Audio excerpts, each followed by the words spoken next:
I actually wrote a blog post you can find, which said that like crypto adoption is going to be solved through a file management app.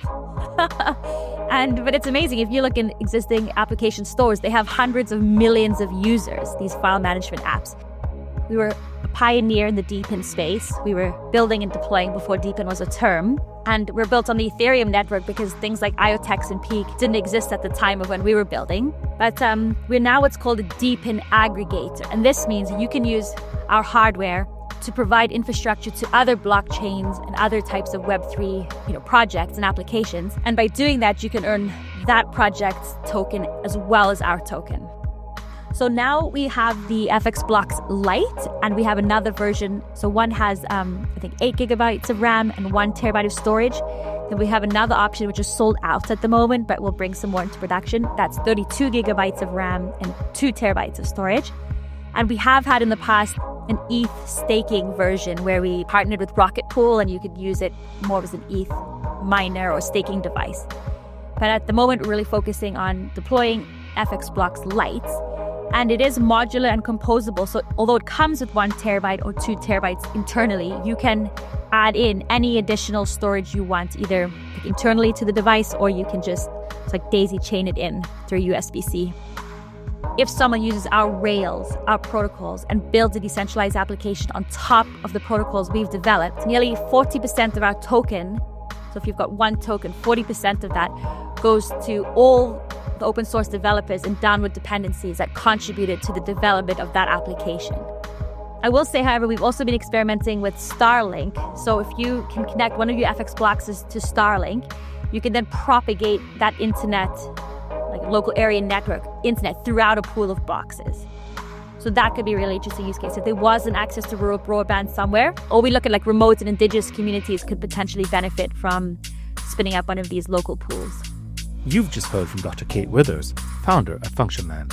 Kate and her team have taken on the world of software, hardware, and blockchain engineering concurrently, all in a bid to reshape how we as individuals store and retrieve data online. Move over Google Drive, Dropbox, AWS, and iCloud. Say hello to an all-new world of data privacy away from massive corporations. But it's not just data. Their foray into open source hardware opens up so many possibilities, the only limits are your imagination. The community has already spun up Minecraft servers, local LLMs, and media servers, with more innovations coming out every week. Before I get into this edition of Is This the New Internet, I'd like to thank all the mentors of my previous episode, with perks Chinmay Patel. Your names are all on the screen. Thanks an absolute ton. Your support means everything. Oh yes, these episodes will also be on YouTube from now on. For those of you who are new here, each and every episode of this podcast can be minted on Pods Media. The link is in the description. If you'd like to be a part of the Mint gang and see your name on the list in the future, mint away. And for the collectors who've minted 3 or more episodes, I'd like to give you a special mention. For those without ENS names, I'll just read out the last 4 digits of your wallet address. Here we go. Sorry in advance for the gory mess I will make mispronouncing your names.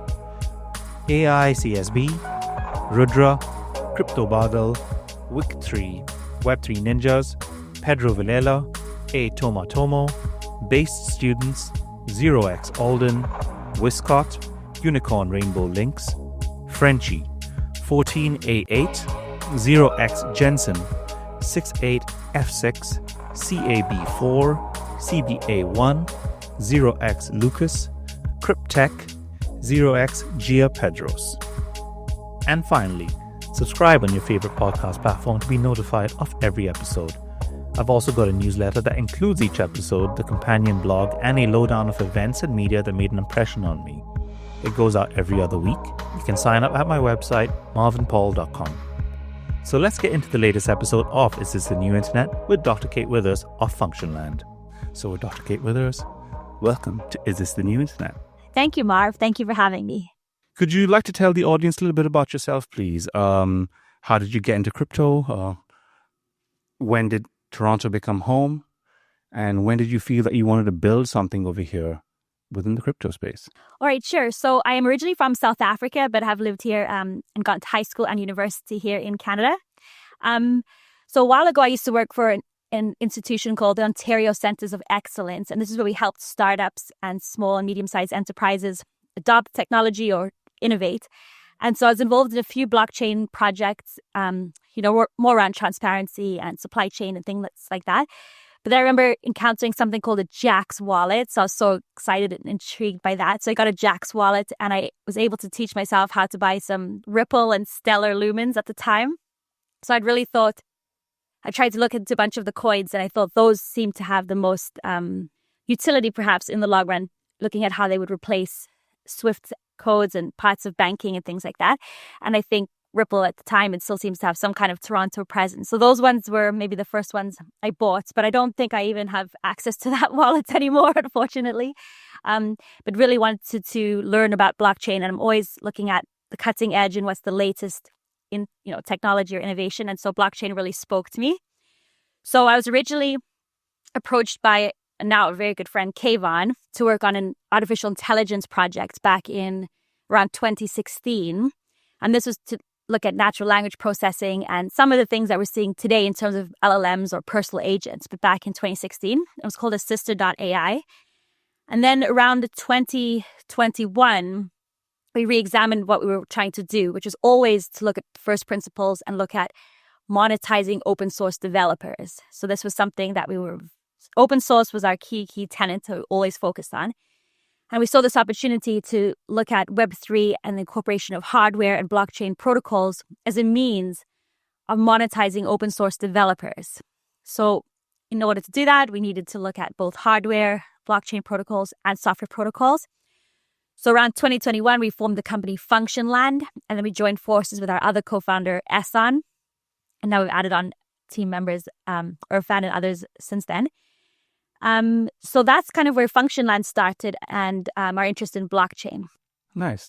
So you touched on artificial intelligence in like 2016. That's like a while back. What did the industry look like then? Well, we've got some scholars here in Toronto that are researchers of AI, and so it's sort of emerging from some of these past AI winters, let's say. And what we were really interested in is that the smartphone could now allow you to do lots of sort of processing of artificial intelligence on the edge or on a device.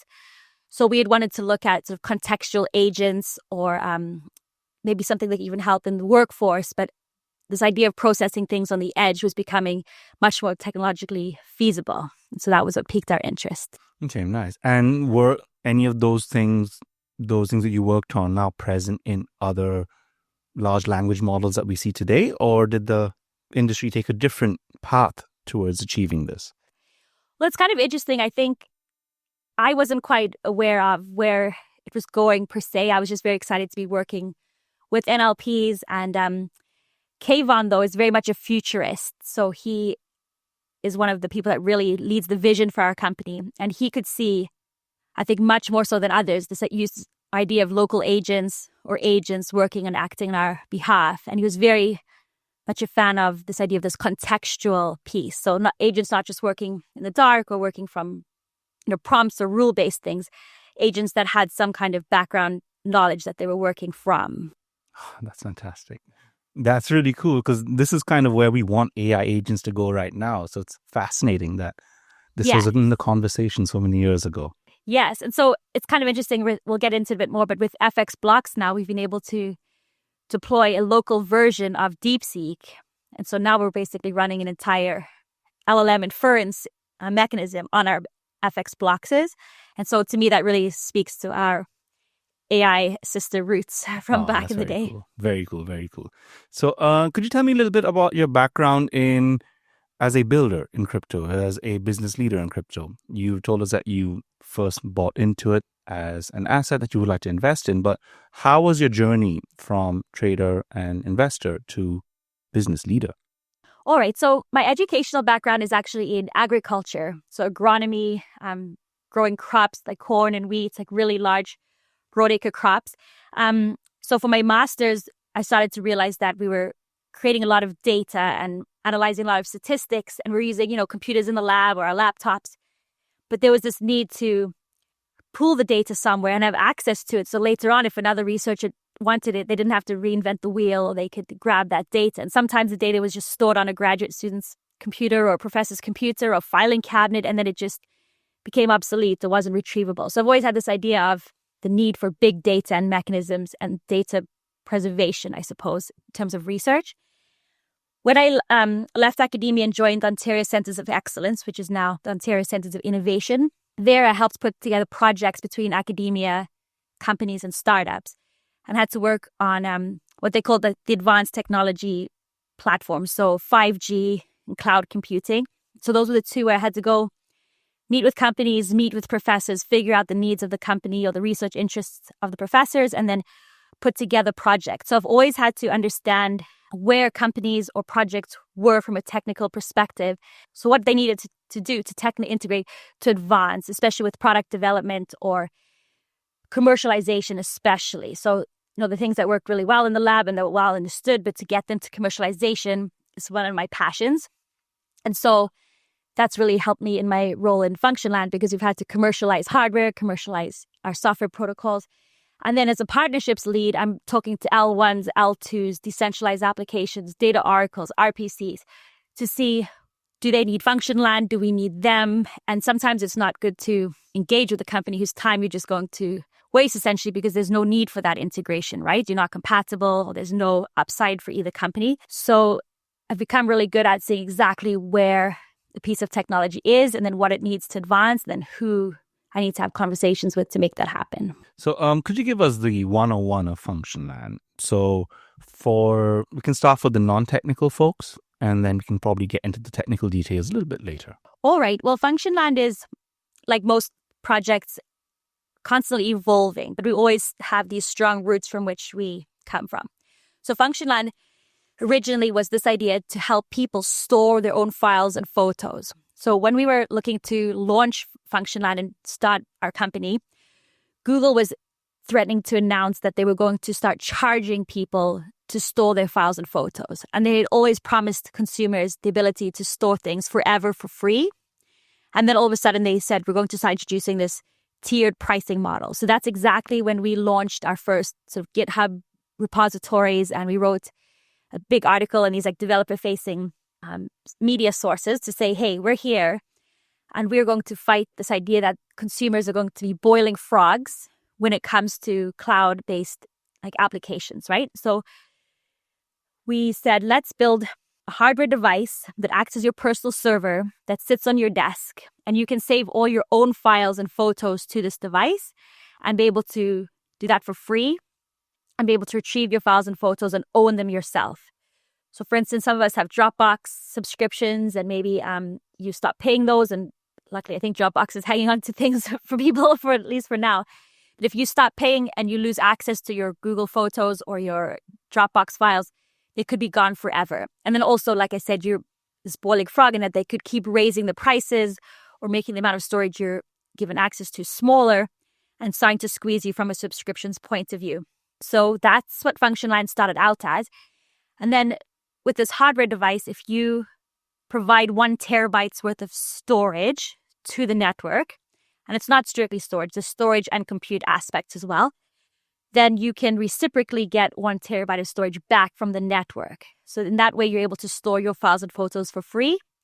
And then you're earning for providing that storage to the network that either consumers are going to, come and use that, or as things are progressing, businesses or blockchains themselves will need access to the storage, and you will be rewarded for provisioning of that storage. So it's going to be a collection of individuals, businesses, organizations, all with their own boxes and all contributing to the network? Or are you going to go to the data center route at some point as well to really scale up this sort of functionality? So that's a great question. So first and foremost, it's B2C. We want everybody who are consumers to purchase a device, and we're going to get into this a bit later, but you can use existing hardware to run our protocols. But the idea is to get lots of these nodes that are owned and operated by people up and running across the globe. And then by combining all those compute and storage resources, it creates this sort of surplus of data storage that other enterprises can then start to use as their back end. And if they've got a very sort of cheap and robust back end, they don't need to transfer those costs onto their consumers of their decentralized applications. And this is also probably the case with AI and LLMs, if you're able to use our hardware, or perhaps some other companies like Render or something like that, their storage GPUs, you can create products for people at lower price points. So, back to your question of what Functionland is, it has evolved since then. So we were a pioneer in the DePIN space. We were building and deploying before DePIN was a term. And we're built on the Ethereum network because things like IOTEX and Peak didn't exist at the time of when we were building. We've now since started to do partnerships with both of those, Peak and IOTEX. But we're now what's called a DePIN aggregator. So we're one of the original DePIN aggregators. And this means you can use our hardware to provide infrastructure to other blockchains and other types of Web3 projects and applications. And by doing that, you can earn that project's token as well as our token. So one of the examples of this is our partnership with the Streamer Network. So they're very focused on like low latency streaming and media. And now already you can go onto your FX Blocks application on your phone, spin up a streamer node, and then you start earning data tokens as well as our FULA token. Okay, so it seems that there's a lot of stuff where if you're technically, like if you have any technical competence, you can really play around with this box to really adapt it to your needs.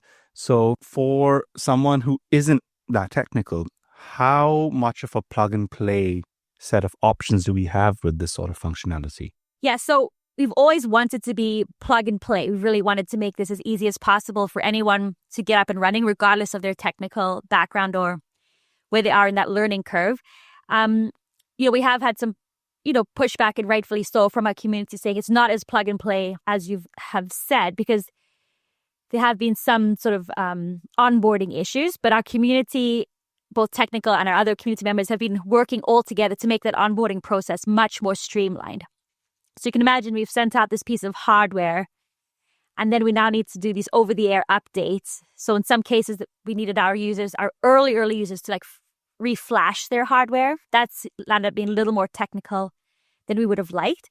But now we talk about the DePIN aggregator capabilities. You don't need to be technical for that. There's literally a plugin. So we've abstracted away all of those technical pieces, and you're now using what we call the FX Blocks dApp, so your FX Blocks Decentralized app on your phone, and saying, hey, I want to run a streaming network node, and it's quite straightforward to do it. You maybe need to be a little bit technical, but as I said, we're making it much more easier for anyone to do. And we now also have like a GUI or some sort of user interface to run a DeepSeek agent locally using FX Blocks without too much technical know-how. So as we go, we'll become more and more plug and play. But the idea is it's not for technical-minded folks only. Great. That's a relief because, I love tech, but, the moment I need to start going into the command line interface, it's like, I need to take a step back. So this is music to my ears.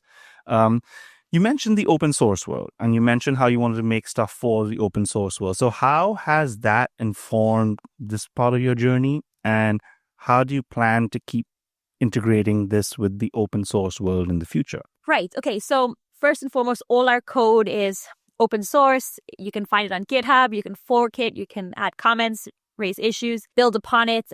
So it's open source 100%. Our hardware is also open source. So if you wanted to take our designs and your Dell technologies or Seagate or something like that, and you wanted to start building our hardware, you can absolutely do that. And we see ourselves coming out of the hardware world eventually and being much more software and blockchain focused, and having big tech on the hardware side at least, or indie developers or people who play around with hardware can take our designs and whip up something of their own. So open source through and through. The other aspect is that when someone earns our token, they can use that token to buy or interact with decentralized applications. If someone uses our rails, our protocols, and builds a decentralized application on top of the protocols we've developed, then people who've earned FULA tokens can use these FULA tokens, like I said, to buy those dApps or interact with them. And nearly 40% of our token, so if you've got one token, 40% of that goes to all the open source developers and downward dependencies that contributed to the development of that application. So they will be compensated in proportion to what value they've brought to that application. So if you're contributed to Rust or Go or something like that, and that's been a part of the application, then those contributors will be rewarded. Not only do we use open source and advocate open source, we're actually finding one of the first mechanisms in the world that's not just like philanthropy based to pay these open source developers. That's great. So Toronto based, open source, and for the greater good. Like, you guys are a 3 for 3 for what my podcast is all about. Oh, nice. Okay. I mean, I should add, I'm not an expert on Linux, but we're very much fans of Linux. If you have Linux-based hardware, you can very much set up our protocols upon that. And we've really learned from Linux and like Mozilla and things like that as some trailblazers in the open source space. That's amazing. That's amazing. So decentralized storage is a huge problem, right? It's a big demand. It is a complicated thing to get right. It's been around for a while. Like, a few other companies have tried. Like, we've heard of IPFS a lot. We've heard of Arweave. My podcast is an on-chain podcast. Arweave is part of the back end of it going on-chain. So what sets Functionland apart from all these? And what did you see about what they were doing that you felt that you could probably improve on? Yeah, no, definitely. There's some players in the data storage or the decentralized data storage space. Protocol Labs and Filecoin is obviously one of the biggest ones. So we were actually the winners of a Filecoin or 1 to 2 Filecoin hackathons a long time ago. And we've gone through 2 Filecoin-based accelerators. So through Outlier Ventures Filecoin Basecamp and then through Techstars Seattle Filecoin-based accelerator as well. We are backed by and have been invested in by Protocol Labs and or Filecoin in some sort of capacity. And you mentioned IPFS. So IPFS is a technology that came out of Protocol Labs, and our technology is built on top of IPFS. So when it comes to data storage technology, we are sort of IPFS based and focused. And this means that, your files are safe forever and can use all the other great attributes of IPFS. When it comes to the other storage providers, some are maybe strictly more file-based, and then data gets a bit more complicated than just files when it comes to storage. And I guess when we're looking at our competitors, I always say that some of our competitors can end up being strategic partners. You never know. But when we were looking at sort of the competitive landscape, I like to do sort of charts and compare the features and benefits, or I look at creating like a quadrant graph. And then what are those axes that separate us from our competitors, right? So there was this idea of like forever storage. So some of is like Lighthouse. So Nandit Mira is one of the founders of Lighthouse, and we used to talk to him quite a bit back in the day. So they are very much proponents of forever storage that's really safe. And also Filecoin, for instance, likes this idea of storing humanity's sensitive data, is information about genocides that we should make sure that humanity can always access and that's not going to be censored or, wiped from history. So there's that sort of, not niche, but that's what some storage companies are really focused on. And when it comes to Storj, Arweave, these other competitors that we have, we really wanted to take a mobile first approach. So we built the first ever mobile native decentralized application and really wanted to make sure that people could store and retrieve their files and photos with their smartphone. So with that comes this idea of retrievability. So we've always built with retrievability in mind first, not how do we store it and then worry about retrievability later, which has been the path for some companies. And then the idea of latency. So we've always said, can we be faster than the cloud? The cloud is going to be our base and we have to be able to beat it. So we differ from those companies in that we're mobile native first and we're focused on latency and retrievability. And then I guess price, you don't always want to differentiate on price. It could just be a race to the bottom.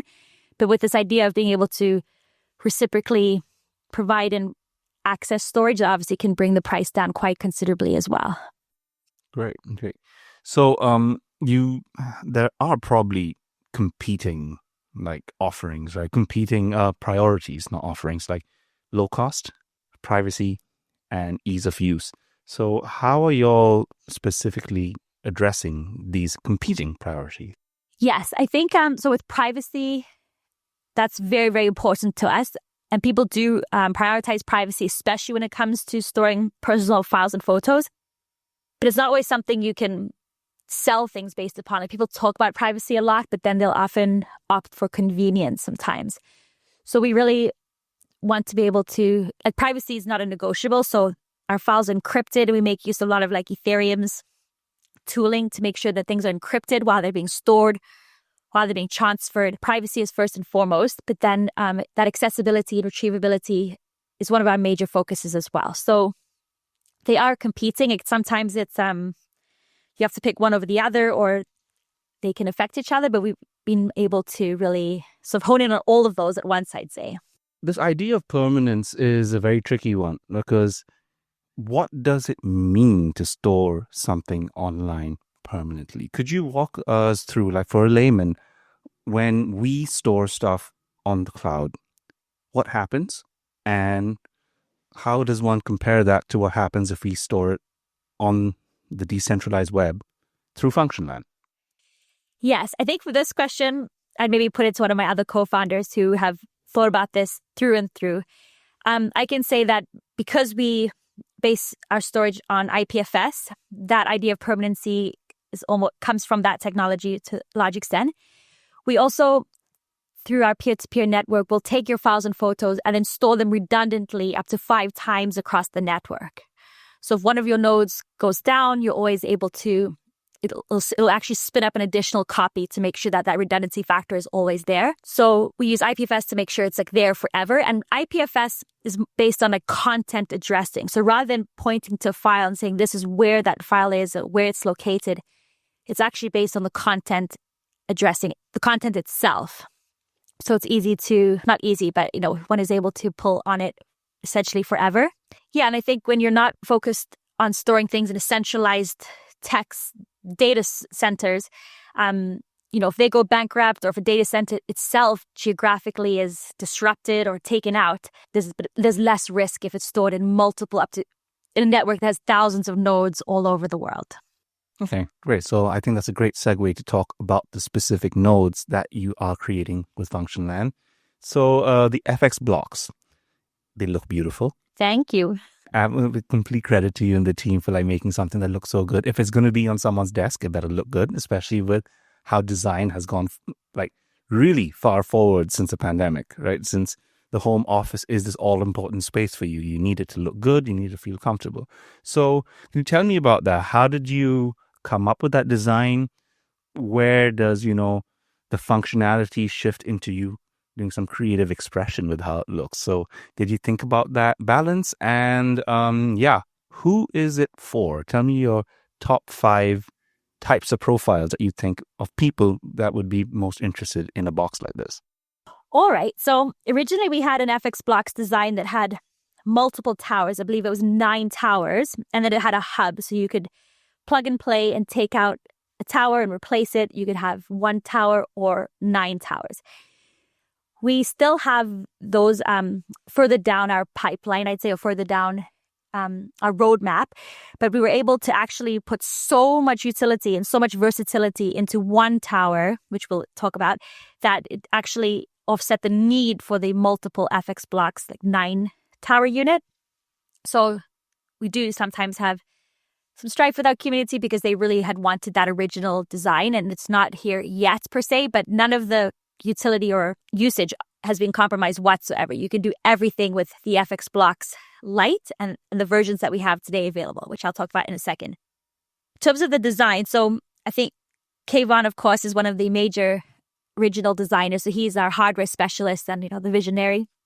And he came up with an original design and the lighting of it. And it was beautiful, but it was very angular and steel and industrial looking. And I thought it was really beautiful at the time, but compared to what we have now, it was probably not so much. So luckily, we were introduced through Outlier Ventures, actually, to one of the world's most renowned industrial designers called Yves Bahar. So he has a beautiful industrial design focused company that took in our designs, and he worked on that and came up with what we now have, which is more of that rounded look and gives you that feeling of unboxing an Apple product. I'm going to compare it to anything. So now we have the FX Blocks Lite, and we have another version. So one has, I think, 8 gigabytes of RAM and 1 terabyte of storage. Then we have another option, which is sold out at the moment, but we'll bring some more into production. That's 32 gigabytes of RAM and 2 terabytes of storage. And we have had in the past an ETH staking version where we partnered with Rocket Pool, and you could use it more as an ETH miner or staking device. But at the moment, we're really focusing on deploying FX Blocks Lites. And it is modular and composable. So although it comes with 1 terabyte or 2 terabytes internally, you can add in any additional storage you want, either internally to the device, or you can just It's like daisy chain it in through USB-C. So I've actually had mine providing up to 3 terabytes of storage in the past, but right now I just have it back at 1 terabyte. Okay, so I'm thinking of maybe getting a network attached storage system of some kind at home. Would an FX blocks be that network assisted storage, or would I need to use it in conjunction with, let's say, a Synology NAS or something? Yes. Yeah. So, we are definitely inspired by network attached storage. I mean, that is what we actually are considered blockchain attached storage. So some very, very smart person in marketing helped us come up with that. And it's exactly true. So you could get a QNAP or a Synology or some sort of network attached storage device, but you're quite limited in the utility of it. I think QNAP's coming really quite far in terms of its utility. It has a QNAP cloud now, so you can perhaps access and interact with your files and photos when you're away from home or away from that network. But we wanted to be able to be, on a beach somewhere with maybe limited internet access far, far away from the world and be able to open up your phone and show someone a photo of your family, right? And so we offer much more utility than a network attached storage device per se. So could you tell me some interesting use cases for the FX blocks that you've seen the community come up with? So what is the potential of, if a creative person has this on their desk, what sort of things can they get up to? Yeah, no. So the idea is we want people to build all sorts of decentralized applications. We see it being a whole ecosystem of applications. So our team built FX Photos, which is an open source Google Photos decentralized application. And we're working on FX Files. So FX Files is actually a file manager, and they seem very boring. I actually wrote a blog post you can find, which said that crypto adoption is going to be solved through a file management app. But it's amazing. If you look in existing application stores, they have hundreds of millions of users, these file management apps. And we're actually working on an integration with one of these companies. So we wanted to build sort of these flagship decentralized applications and then say, hey, community, you're able to now build your own applications. Be creative. Use our SDKs or whatever we have built for developers. So I told you, so recently our co-founder Ehsan built a GUI for running DeepSeek locally on an FX block. So that's the most recent and potentially creative use of the FX blocks. But one of our community members actually built a Minecraft server, like shortly after having it delivered to his house, Marco. And this just blew me away because I knew we had a GPU inside the FX blocks that was so very commonly used by mobile phones and like mobile gaming folks, but I couldn't believe that he'd built a Minecraft server. And I was really excited about that. And I hope there's other use cases like that emerge. Yeah, I see. Like what you said about, boring use cases driving crypto forward. I think that's so true. We need the hype to get people to care about this. But at the end of the day, the cold hard work that goes on behind the scenes just to get this infrastructure up and running. We are effectively just rebuilding a parallel world decentralized. And storage is going to take such a huge part of that. Have you guys thought of a number of how many FX blocks do you think you need around the world to achieve this decentralized storage vision that you have? Yeah, that's a great question. The vision is to have for everyone to have one on their desk. So that puts us, a virgin of 7 billion or so. No, not quite.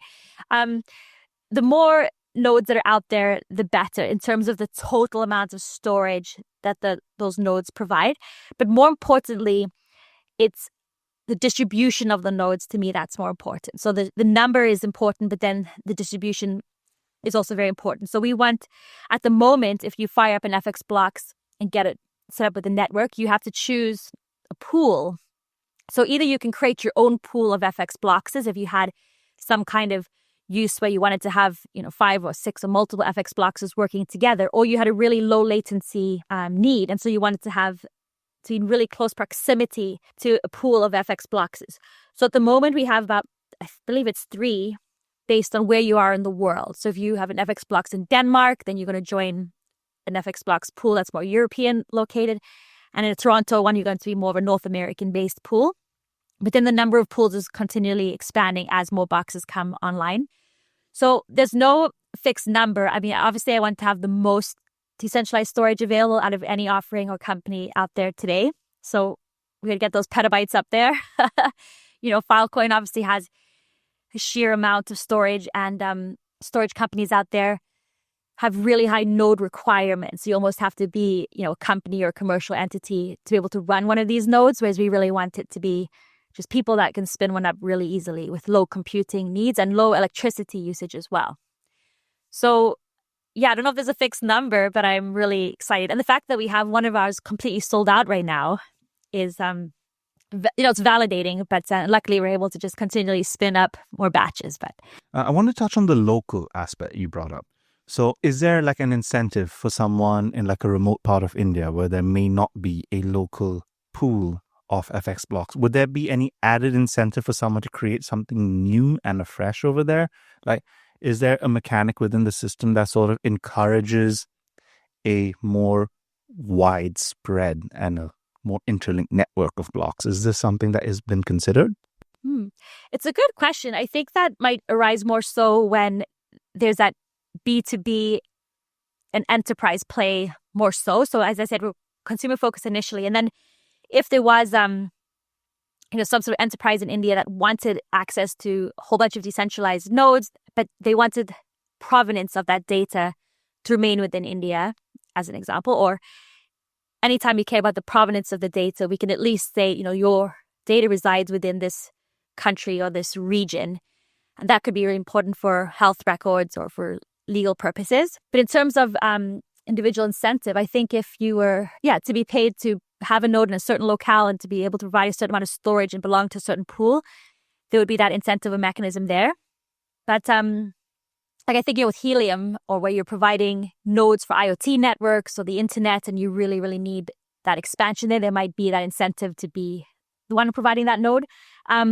I will say, however, we've also been experimenting with Starlink. So if you can connect one of your FX blocks to Starlink, you can then propagate that internet, like a local area network internet, throughout a pool of boxes. So that could be a really interesting use case. If there wasn't access to rural broadband somewhere, most likely Canada over half the developing world, then you could potentially, or we look at like remote and indigenous communities could potentially benefit from spinning up one of these local pools. That's very cool. I've read online that you're planning on launching a token. I've heard your co-founder at a meetup once mention that the FULA token is coming, but I've also noticed that it may not be live just yet. So what's the plan for this, and how does it fit into the Functionland ecosystem? Okay, great question. So yes, we are absolutely launching a FULA token. And we'll be doing this through a TGE, so a token generation event, and that is quite imminent. I will not say the specific date on that, and perhaps we can update your viewers in a little bit of time. We are doing sort of AMAs with various launch pads. So some of those community members who are still wanting to buy or access the token prior to a public sale are learning about that and getting a little more alpha on exactly how the TGE will happen. And we want to make sure our community members are also really aware and privy to the terms and how it's going to work out and when it's going to happen. But it is very soon. I think possibly even shortly after the publication of our podcast, I could see it being that soon. Our plan is to work with one or two centralized exchanges to make sure it's available to those that feel more comfortable purchasing token through centralized exchanges, and then work with some decentralized exchanges. And then we have had already like a launchpad through IoTex, for example, and then we're working on one right now with the Cheeky crypto community. I think they're primarily UK based, for example. But yeah, the FULA token will be available publicly for the first time, yes, after TGE. Great. So what role do you think it'll have in the Functionland ecosystem? Is this a governance token? Would this be a method of payment? Probably equity in a company isn't something that will ever be done in crypto thanks to regulations. So how do you see its role initially and then the functionality that you may add to it in the future? Sure. I'll speak quite broadly about it. I'm obviously not a lawyer or a company's lawyer, and I want to make sure that I don't say things that jeopardize its existence and so forth. So the idea, and what's absolutely true, we can always come back to, is that you earn FULA tokens for operating storage and compute node. So already, people who've been participating in our testnet have the FX Blocks decentralized app on their phone, and they are running their FX Blocks, and they are earning FULA tokens already. So those people who are early adopters and our community members have already been earning FULA token through testnet. And then once we go to mainnet and post TGE, that will then equate out to FULA tokens that they have had the advantage of accruing already so far. So it's very much a utility token. And I think we're getting people talking about this season and that season, and it's Ethereum-based utility season coming up next as far as I'm concerned. So the token itself is to help ensure that people are rewarded for providing storage and compute, maintaining good node uptime and making sure that their nodes are running, doing what they're supposed to.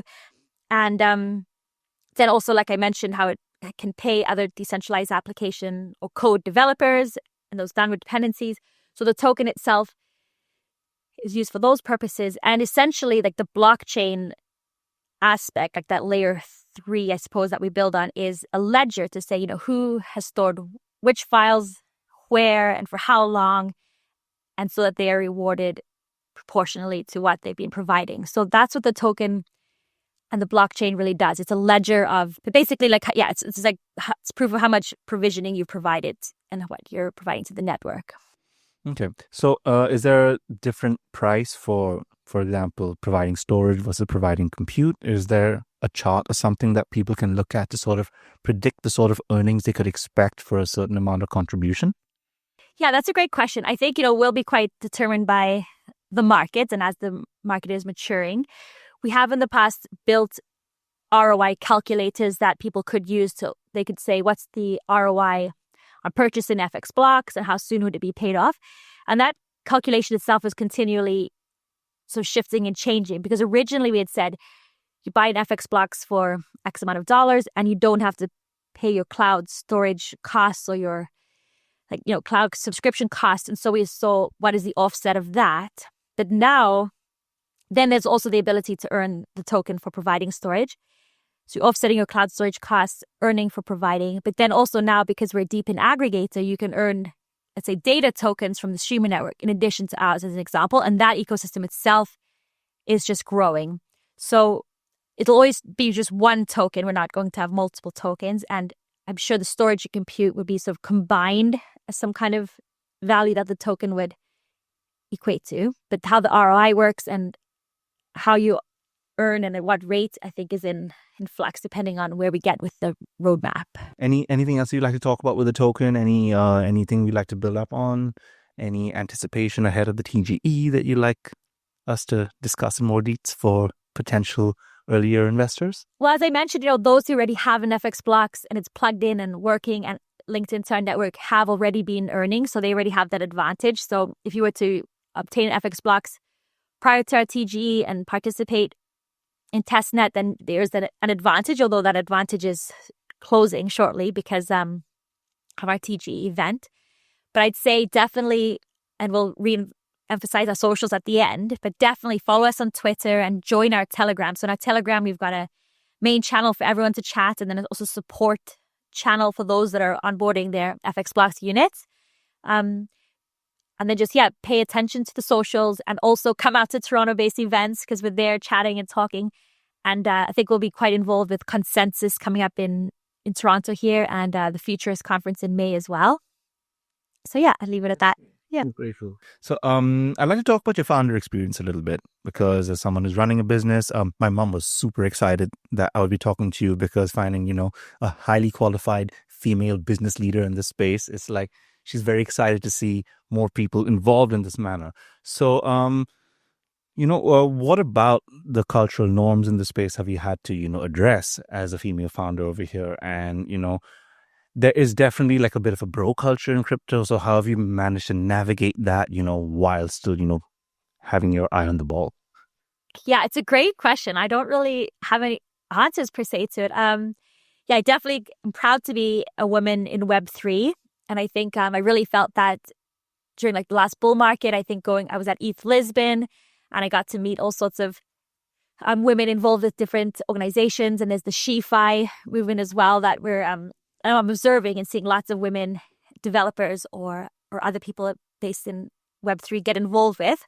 There should definitely be more women in Web3 and definitely more women founders.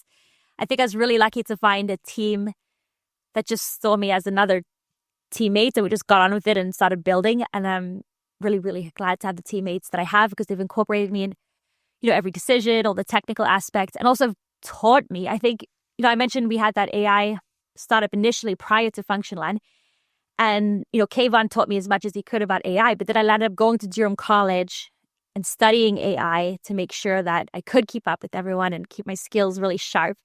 So I think, I always do tell people that the greatest thing about Web3 and being a woman in Web3 is that I can go to an event downtown Toronto, show up at Casa Mezcal, show up at Kensington Market through some back alley to a like a SUI event, and have a whole community of friends, people that you've seen multiple times, that you've gone to conferences with, that you've traveled with, that are following your progress and you're following their progress. And, as a woman in a big city, maybe you're not as close with your university or high school friends anymore, or maybe you don't have a strong community. And so with Web3, there is this community that exists, and especially when you can meet with them in real life. So I always encourage women to contemplate joining the culture and the community. Yeah, I found a lot of, value in going to these meetups. Like, it's really important to just understand how other people in the space that you're in see the space, because like you're at your computer all day, all week. Yes. Yeah. And this is like how we touch grass. Yeah. And some barbecues you go to, there's only a couple of people in the corner talking alpha and sharing tips, but at these events you can just nerd out and talk about it in great depth and have so much fun. How has the founder life been in Canada? Have you felt that maybe the network doesn't meet some aspects that you believe you really need to take the company to the next level? Or have you found a tribe over here where you feel it works? Oh, it's a great question. I think as someone that has worked a lot in the accelerators and startup incubators across Toronto and the surrounding region. So through the OCI, I was quite involved in all of them. And then I've been involved, so sort of as someone that's helping with the administration of them per se. And I've also been a founder within them. And the experience is very, very different. So we were luckily able to be a part of, at least one regional innovation center's programming on the hardware side. And then we've joined the Innovation Boost Zone, actually at Toronto Metropolitan University, at IBZ. So there's at least one or two more Web3 or crypto-based companies in that incubator. But the most help we've got, if I'm being really honest, is we went through, as I mentioned, Outlier Ventures. They're based in the UK and London, but have a very global presence. And they put us through a very rigorous program. But they helped us with the company formation, the formation of our association in Switzerland, all the legal aspects. They helped with the token economics, token engineering, the hardware, software development. And then they helped us with our investment rounds and how we put together a round that's not just equity-based venture capital, right? How do we actually do like a token-based raise, and helped introduce us to family offices, VCs, angel funds that we would never have even known existed had it not been for their help. So Jamie Burke and his team at Ally Ventures was absolutely essential to our growth, especially getting that strong start. And then we also went through Techstars in Seattle. And that was also instrumental, because that's when we're starting to grow even further. And that's at the point where we were closing our seed round, and we're able to also be put in touch with amazing investors that became part of that round. But I think more locally, the help and support has just been more peer-based and underground, let's say, per se, I think. And then also there's been lots of blockchain companies who've come and have their own meetups or organizations or representatives here in Toronto. But I don't know if there's been a recognition of that by the innovation community in our province or city. And I think there needs to be much more recognition of the fact that, we're like Ethereum hub here, and we've got so much history in blockchain and Web3 development, and there's such a huge future of it, especially with the fintech presence and the commercial banking here. There's lots more that could be worked on here. You mentioned that, your advisors helped you with that hardware and software balance. And that is something that I think is really interesting, because people often just choose one. So how do you take on two deeply complex ways of building concurrently? How was that challenge, and how do you manage it as a team? Yeah, it was very, very difficult. I have to say, I wouldn't advice for anyone to take that on, because we've always tried to be quite a lean team, or at least once the bear market came and we knew we had to really extend our runway and that we had to deliver on our hardware, blockchain, and software promises, that we had to really like scale down that team from what it originally been earlier on, and to make sure that people who couldn't afford to be part of a team and not earn money were not being pulled on at that time, right? So sometimes it came down to a more core group that was able to find contracts to work elsewhere while focusing on building the company. We were able to do a pre-sale campaign for our hardware, so that really helped fund the development of the hardware and get the commercial production units ready. So we weren't having to use all of our investment money towards that. And now that we actually have the hardware, we're generating revenue. So we're not just focused on VC funds to keep us afloat or to help us grow. We're actually able to use the revenue from our own hardware. And I think that makes us special in the space. But yeah, there's been times when we've had to take the core founding team and fracture us amongst software, hardware, and so like the blockchain piece, and then also get people up to speed on blockchain, because not everyone had that as their initial first strength, right? And then have everybody come back together. So you almost need like a chief of staff, someone who can go in between all those teams and then make sure that everyone's still on the same page and building something that's congruent. So it hasn't always been easy, but luckily our founders are just so passionate too about what they're building that it was hard work, like 22-hour days, I'm sure, for some, but still came together. Any, quick about turns, any on the fly moves that you made that you think, wow, this is going to like position us in a fantastic way going forward? Like any of those?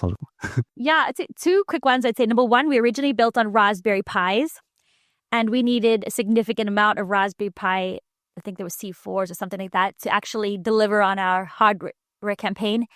And we were not able to lock down as many Raspberry Pis as we needed. And that was a huge bummer, especially during COVID and during the supply chain disruptions. It just wasn't going to happen. So we had to then pivot and find another like circuit on chip or like some kind of board that would actually suit our purposes and be as easy or better than the Raspberry Pi 4 to build on. So that was a bit of a scramble, and we had to change all our designs and make sure that the Rock chip 3588 that we decided on would work with everything. But it actually made us stronger and better, and the hardware we came out with as a result is far more versatile. So in hindsight, that was a great pivot. And the other thing is that I think we knew early on that we had, in fact, not just a CPU in our hardware, but a GPU and a neural processing unit. So we knew that providing access to the GPU processing abilities and these neural processing unit capabilities in terms of AI could actually come into demand.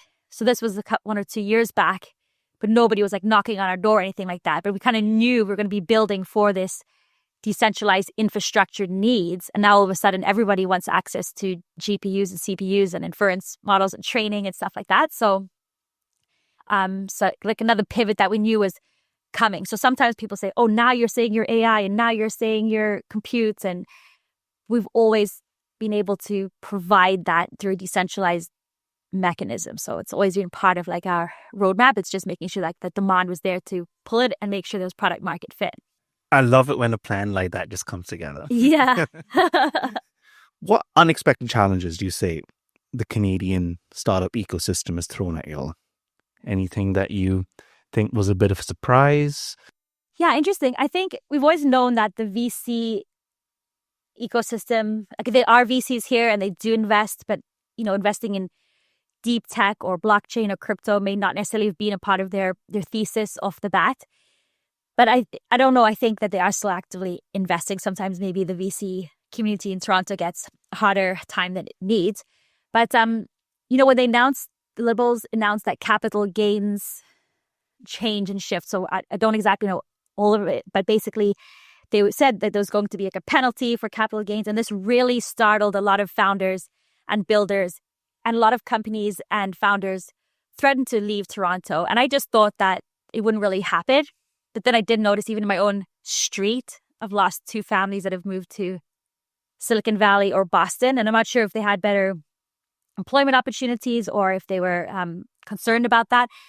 So I have noticed a brain drain. There was a company called Intellect, or I forget what it's called now, but that founder just left and went to Washington, and that really shocked me because he was a big player in the founder ecosystem here in Toronto. So that really shocked me. I think there's been a brain drain that actually is happening.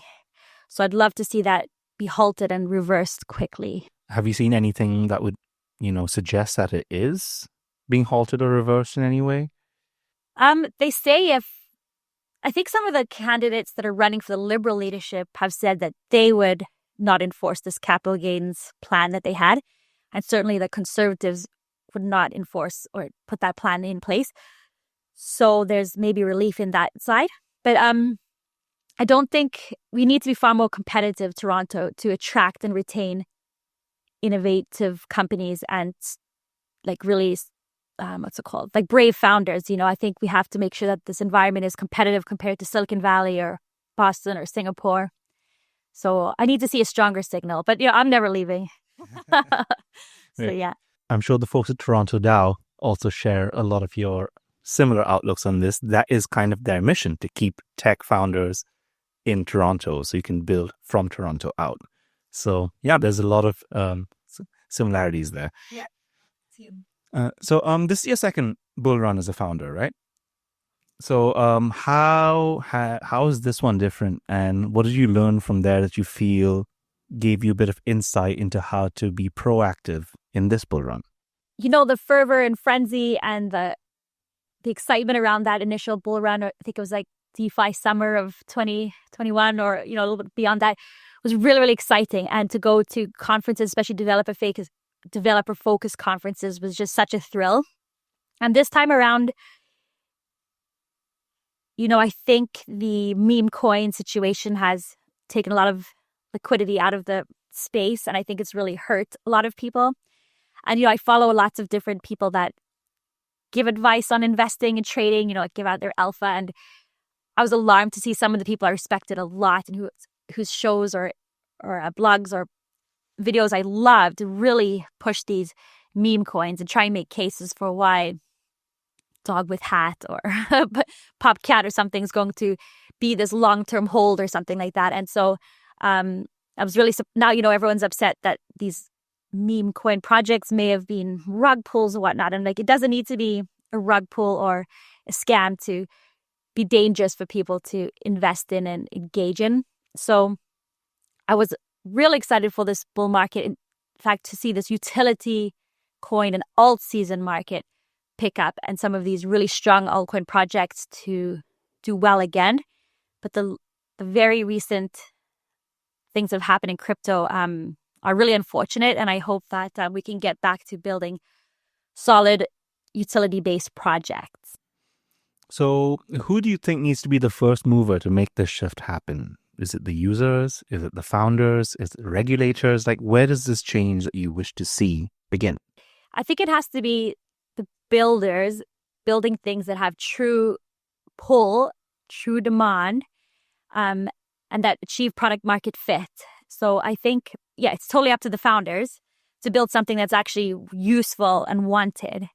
And, even the whole NFT season when NFTs were so great during COVID, everybody was buying them and collecting them. I thought people putting way too much credence on this art, and I've never been a huge proponent of everybody buying and purchasing, let's say, art-based NFTs. I could see NFTs as a vehicle and a mechanism and piece of technology being a part of the future going forward, but that huge frenzy and focus on art and encouraging people to buy them, I was wary of, I have to say.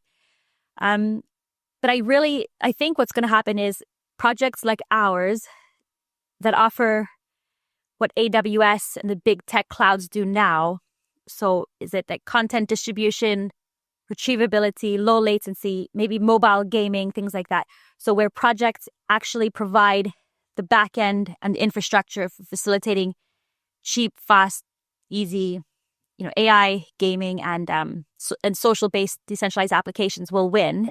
Yeah, so it's a DeFi. I really like the idea of regenerative finance and decentralized physical infrastructure networks, or DePi, decentralized physical AI. I think those types of projects are going to be what win in the end.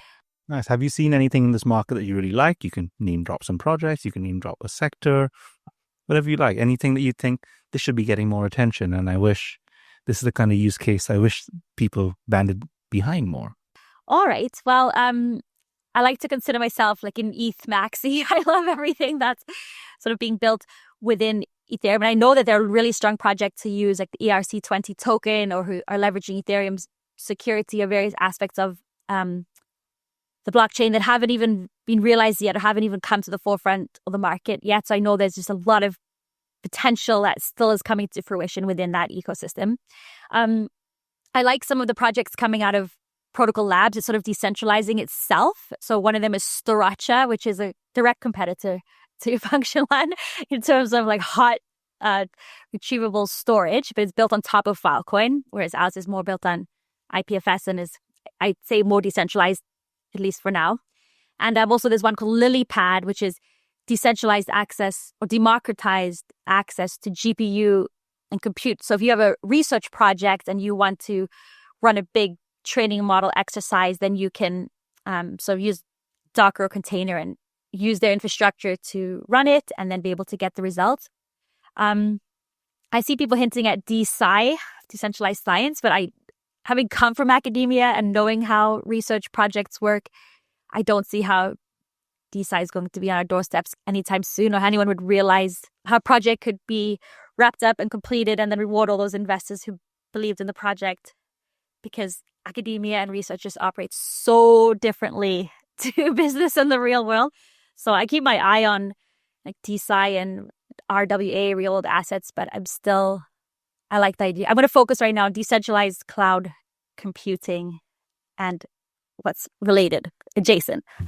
Great. I like those sectors. I think I would love to see more building going on there, because there's very much a purpose to improve what exists in all those things, right? Improve access, improve, reducing costs, make it more resilient, something. So yeah, I'm completely on board with you with the way you see this.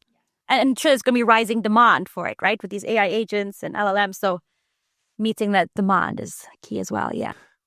Let's go to your founder experience again. Like you've been managing a team for now several years. Is there something that you've learned over these last few years that you wish you could have applied earlier, or any pointers you've heard from other founders that you've integrated into your way of managing teams and growing teams and scaling operations? Yeah, I mean, I won't get into it this time around, but I've definitely gone through sort of mental health and mental wellness issues, I suppose, during this founding journey. I'm now the healthiest I've ever been mentally. And I think that comes then with a lot of patience, maturity, a lot of growth. So with my team, I just wish I had during those really, really tough times and when we were really stressed out, I was hard on them sometimes. I didn't show people enough grace. And so in this founding journey, I think I've come a long way as a teammate, not necessarily even just as a leader, although I'd say as a leader as well. But I think, building in the trenches in Web3 or any kind of technology-based sector is not easy. And so I just think, learning to be patient, have that grace has been very key. And is there something you think that this industry needs? Like there are people with professional profiles in other industries that this industry, Web3, could really benefit from? Do we need more philosophers, social scientists, writers, marketers? Like, is there something missing in that, a star chart of the competencies needed for this industry to pop?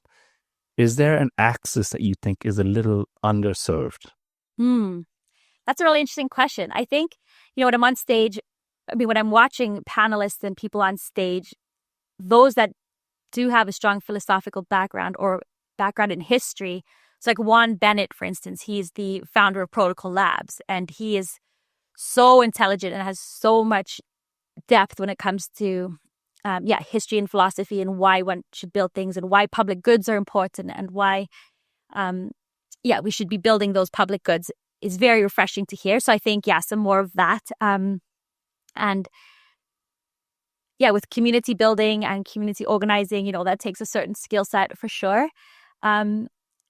on the AI side, it's really interesting. I think math, so having to know like linear algebra and calculus and statistics, I think we should not be learning those. And then there's a lot of push for people saying, well, now there's Cursor or Grok 3 or these different types of LLMs that will make the need for software engineering or coding obsolete. That's a bit of a misnomer. I would still advocate that people do learn computer science and learn how to code. Yeah, I think probably you just really need a lot of, what's it called? Like the ability to really critically assess something. So to really know if something is feasible or true, or if there's some sort of scammy underlining things happening in a project, for instance. So critical thinking and analysis skills are probably sometimes missing and much needed as well. Yeah. And is there a way you think people who would like to improve on these skills can acquire them? Do you have any suggestions for these folks to make them more rounded participants in Web3? It's a good question. I ended up going back to college, like I said, quite a long time after my PhD, and I'm pleasantly surprised at how much I really pull on what I learned in those courses. People seem to say, post-secondary education's not necessary, or, Elon Musk's like, that's ridiculous. Everyone can be self-taught. But sometimes taking a course with a bunch of your peers and working on a group project together and solidifying those skills can be really useful. But yeah, I think even playing around with these ChatGPT equivalents or Grok and asking questions is actually a really intriguing, really interesting way to learn new subjects. It's sort of like it groups a whole bunch of articles and a whole bunch of things together, and then you can ask more probing questions of it. So, people talk about courses being available through open source or made available from MIT or Stanford or something like that. So I think it's all there. We just have to take the time to do deep concentration and deep thinking and take the time to learn something new. Yeah. Yeah, in the world of AI, it just seems that everything's at your fingertips, and that desire to get into deep into something, learn exactly how it works. I hope we don't lose that desire. Yes. Because I read somewhere that, now people are just offloading a lot of that critical thought to Claude.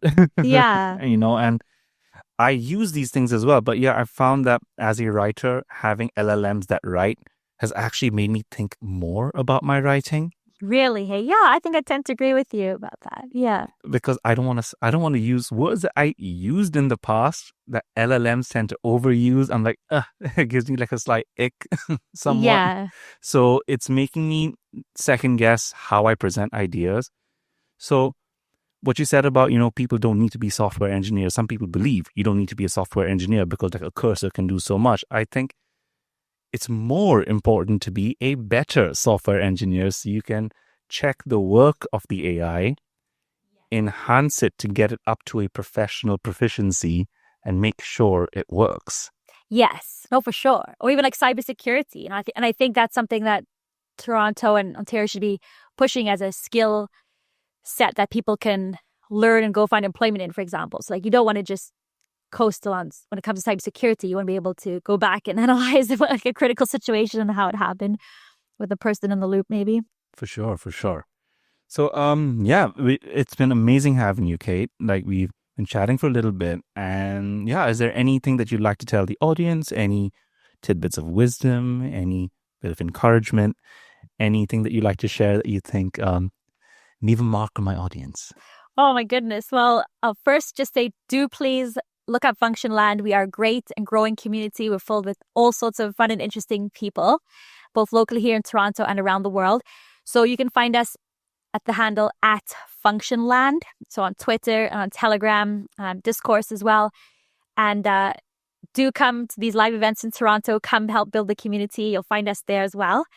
And to those that have been building in the Web3 space and who've kept their heads down and are building something of utility and that is going to be of use to society, I just say, keep building, and the true projects will prevail.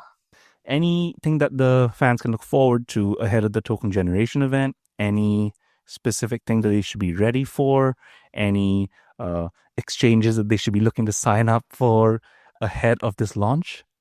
No, that's a great question. I will say, follow our socials to get the latest information.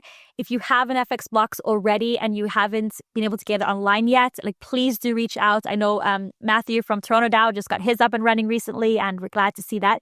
We do have a device up and running in the Bitcoin Bay offices downtown on Bay Street. So if you want to come see one or get some advice on how to get yours up and running, please come and visit us over there.